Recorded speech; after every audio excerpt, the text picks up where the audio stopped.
ba ng mubida sa bagong teleseries sa Kapuso Network nga The Fake Life? Busahin na biyon ta karon si Mr. Ariel Rivera. Mayong buntag, maupay nga aga Sir Ariel at welcome po dito sa GMA. Mayong buntag sa inyong tanan.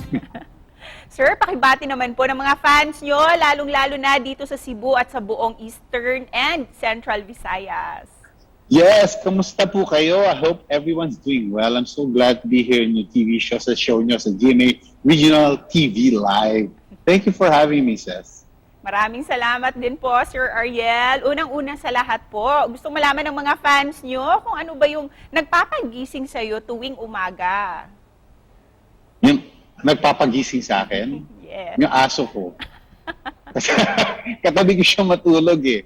So, kasama ng asawa ko. Pero yung asawa ko kasi nasa Canada siya ngayon. So, I'm an early person. So, usually it's my dog that barks in the morning. So, yun ang gigising sa akin.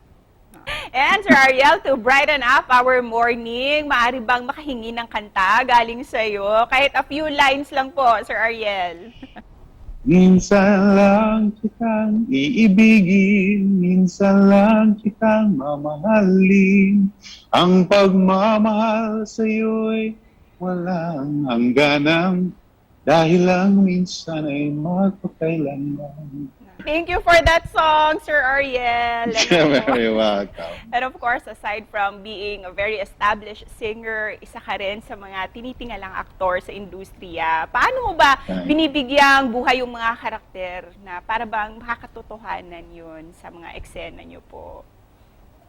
May kanya-kanya kaming approach kung paano ginagawa, no? But ako kasi, I'm more of a reactionary actor. So umaasa din ako na kung sino yung kasama ko sa set, kung mahusay na actress or actor, I can only do so much. Pero in terms of preparation, just learning the lines and knowing yung kabuuan ng character mo. May mga pagkakataon po ba na kailangan yung pikein yung mga emosyon nyo para mas maging kadala-dala ang eksena?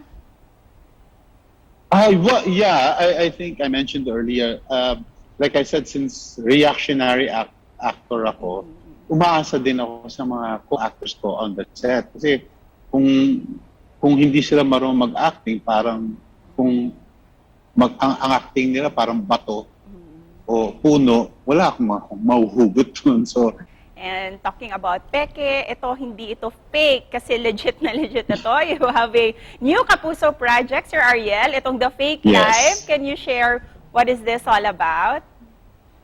Well, it talks about a family. It revolves around this guy. His name's Onats Villamor, and how we present him as an ideal father whose life centers around this family.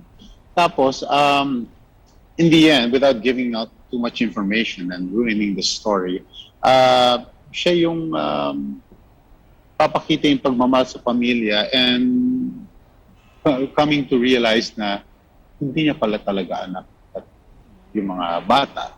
And then, we'll see how the story goes from there.